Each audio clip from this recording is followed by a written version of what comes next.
Welcome or welcome back, and thanks for being here. I'm Cassie, and this is A Wicked World. The story I have for you today is about an infant who was suddenly discovered unresponsive in her crib. And once horrific injuries were found on her body, 2 arrests were made. But that's when things got confusing and frustrating. This is the story of Audrina Hepburn.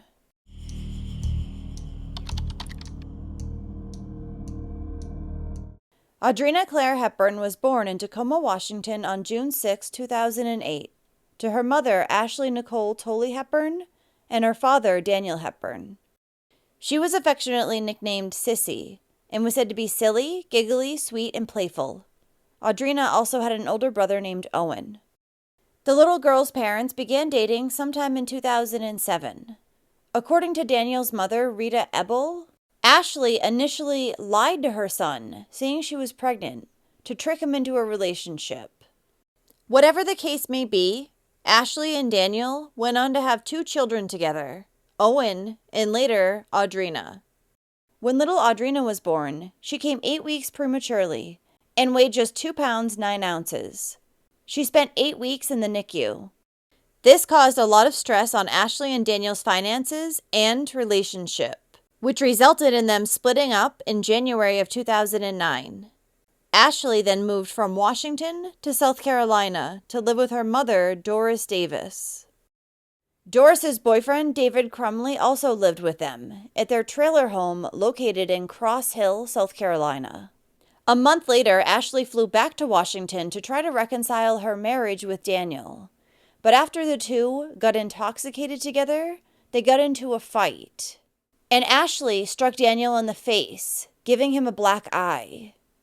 Regardless of how Ashley treated him, Daniel still believed that she was a good mother, so he agreed to give her full custody of both their children. He then had visits with Audrina and Owen every few months. In April of 2009, Ashley began dating 25-year-old Richard Brandon Lewis, known by his middle name, Brandon, and he was a college student at nearby Clemson University. The two had previously dated in early 2008 when Ashley and Daniel were separated. However, Daniel's mother Rita claims that Ashley was actually seeing Brandon back in October of 2007, while Daniel was away in Egypt with the National Guard. According to Rita, neither Ashley nor Brandon worked, and they mainly lived off the child support that her son paid them. Soon into their relationship, Brandon began spending 2 or 3 nights a week at Ashley's mother's house with Ashley. At the end of September of 2009, Audrina and Owen were visiting with their father and their paternal grandmother, Rita, when they noticed that Audrina had a chipped tooth and a bruise on her forehead. Ashley seemed surprised by the injuries and said they must have been caused by Audrina standing up and hitting her head on the crib. Daniel also saw a petechial rash on Audrina's body at this time, which is a collection of tiny pinpoint red, purple, or brown spots caused by broken capillaries bleeding under the skin. They can come from things like minor physical strain like coughing, someone being slapped, or serious infections like sepsis. Ashley claimed she did not know the source of this rash, but agreed to bring their daughter to the doctors to have it checked out. According to Daniel, Ashley appeared concerned about the rash, but when he later confronted her after one of Audrina's doctor's appointments, the mother got defensive about the injuries right away and said, "No one choked her." The last time Daniel would see his daughter looking happy and healthy was during their visit on October 8, 2009. Just days later, on the evening of October 13th, the little girl was being rushed to a hospital in Greenwood, South Carolina. Due to the seriousness of her injuries, Audrina was later transported to an even bigger hospital in Greenville, where she would eventually be pronounced dead on October 17th, 2009. Doctors immediately noticed that Audrina had numerous bruises and petechia on her body. She also had retinal hemorrhaging and a subdural hematoma. When Audrina's mother Ashley spoke with investigators, she told them that night inside the trailer home, it had been her boyfriend Brandon, her mother Doris, her mother's boyfriend David, and the 2 children. Around 8 that evening, Ashley gave Audrina and Owen some dinner. Following the meal, Doris and David would go to bed for the night. Their room was on the other side of the house. Shortly after, Brandon arrived at the residence. Ashley was just finishing up giving the children a bath, so he got Owen into his pajamas while she got Audrina ready for bed. After that, they all watched TV in the living room for a little while before Ashley put Audrina down for the night. The mother said this was around 9 p.m., and she gave her daughter a bottle since she was a little bit crabby from teething. Then Ashley went out on the back porch and smoked a cigarette with Brandon. During this time, she heard the infant crying. When she subsequently went back into her daughter's room, she took her out of her crib and put some Orajel on her gums. After that, she put her back to bed and went out into the living room to watch some more TV with Brandon and Owen. Around 10 p.m., Ashley told Owen that it was time to brush his teeth and get ready for bed. But he fought with her, so she spanked him. Once they finally got his teeth brushed, Ashley grabbed some books from Audrina's room and brought her son into her bed. Then she read to him until they both fell asleep. The mother said that she was woken up by her boyfriend around 1:30 that morning, and he was holding unresponsive Audrina in his arms. Ashley thought that Brandon was acting odd and collected, but she immediately panicked when she realized that something was wrong, and she called 911. Brandon spoke to authorities and said that he had been the only one awake in the home that night. He was watching TV in the living room, and around 11 he realized that no one had checked on Audrina in about an hour and a half. So he got up and went to her bedroom. When he opened the door, the little girl popped her head up. After that, Brandon went into Ashley's room and asked her if she wanted to watch a movie or eat anything. She declined and fell back asleep. So Brandon made some food for himself and continued watching TV. Between 1 and 1:30 a.m., he checked on Audrina again. This time, she didn't stick her head up, and he believed that she was asleep. When he got closer, he saw that she was lying on her stomach, sideways, with her head pressed up against the rails. She was unresponsive. While Audrina was being treated in the hospital, Brandon spoke with the hospital chaplain, and he told him a similar version of events. But oddly, in the middle of giving this statement, he stopped and said that Audrina didn't like him, but he loved her. Brandon also tried to take his own life the day after Audrina's death by overdosing on pills. He would survive and insisted that he had not done it because he had hurt the little girl. Doctors who treated Audrina said the subdural hematoma she sustained was fairly extensive and determined that her injuries were the result of abusive head trauma from CA. On September 16, 2009, Ashley Hepburn was placed under arrest, and she was charged with murder by CA. Investigators believed she caused her daughter's death by battering her, resulting in irreparable damage to her brain. According to Audrina's grandmother, Rita, in addition to her head injuries, the little girl had over 28 bruises, including ones on her face, which appeared as if she had been grabbed. She also had 10 fingernail marks on her shoulders and a pinch mark on her ear. Rita found it hard to believe that the infant had sustained these injuries, especially the serious head injury, and no one in the trailer home, the one with the thin walls, had heard anything. There were 4 adults there that night. A few days after Ashley's arrest, her boyfriend, Richard Brandon Lewis, was also apprehended. He was charged with murder by CA and aiding and abetting. Brandon and Ashley would go to trial together in February of 2011, and they both denied hurting little Audrina. Multiple doctors testified and spoke about the infant's injuries, which included a fairly significant subdural hematoma to her brain. And they all agreed that it had to be the result of some sort of violent shaking motion, similar to a car crash, falling from a 10-story building, or shaken baby syndrome. It could not have been accidental. They also said that Audrina immediately would have appeared not normal after sustaining the injury. Ashley testified during the trial too, and she said that she'd been dating Brandon for 6 months at the time of her daughter's death. Whenever he was around, Audrina would cling to her mother, but she didn't think this was unusual, just that she didn't take to Brandon. Ashley insisted she'd never used corporal punishment on Audrina, and the only time she had used this type of punishment was when she had popped Owen in the backside for not brushing his teeth on October 12th. Ashley went on to say that her boyfriend was the only adult who was awake in the home at the time her daughter sustained her injuries, so he had to have been the one who hurt her.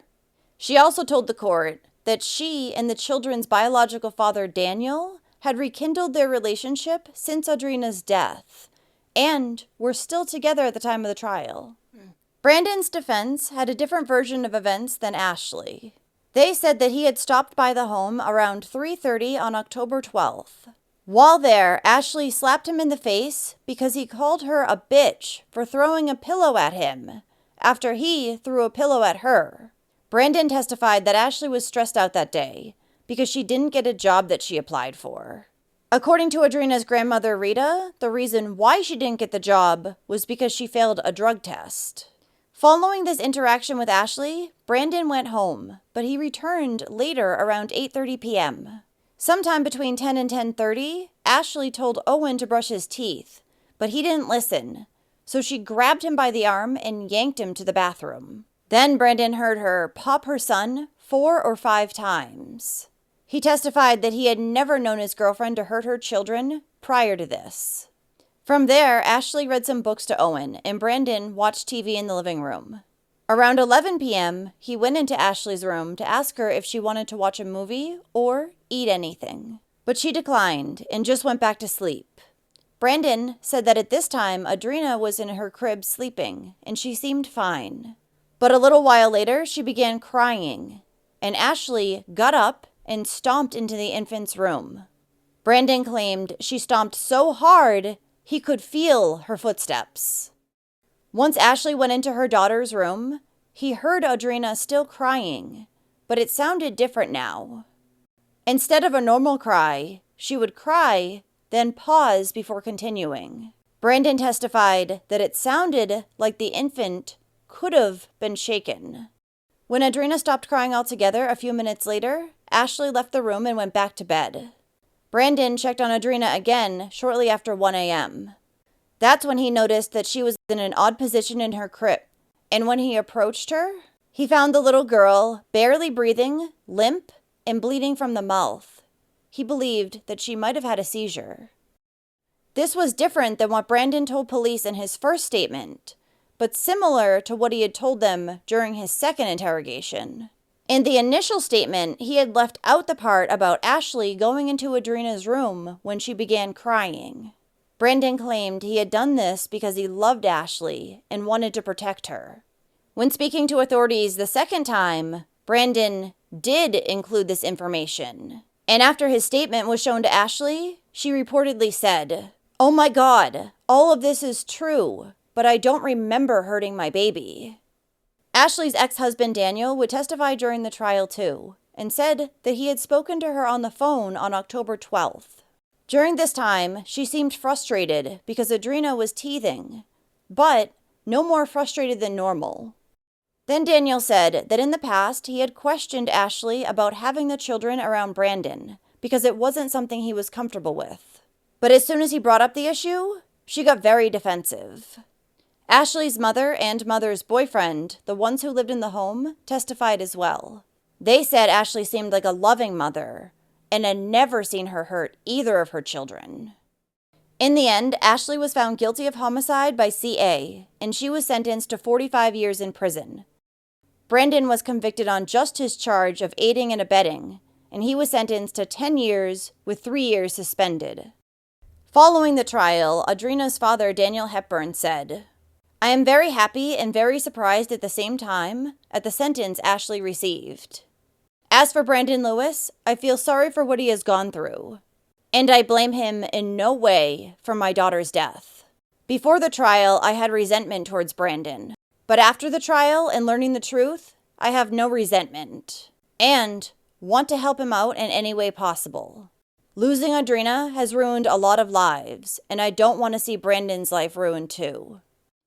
Keep in mind, Daniel and Ashley had rekindled their relationship after Audrina's death and were still together at the beginning of the trial. So his opinion took a very sharp and sudden turn. Daniel's mother, Rita, said that she was happy with the way the trial went too. She believed that Ashley's temper had gotten in the way, and she got what she deserved. Rita also said that she felt sorry for Brandon and his family because she did not believe that he was responsible for Audrina's death. In May of 2013, Ashley and Brandon would both appeal their sentences, stating insufficient evidence. Ultimately, both their convictions were overturned, and they were released from jail. And it looks like Ashley is back on social media, posting plenty of selfies. Audrina's funeral was held on October 22, 2009, at the Church of the Epiphany of Lawrence, and she was then buried at the Sandy Springs United Methodist Church Cemetery.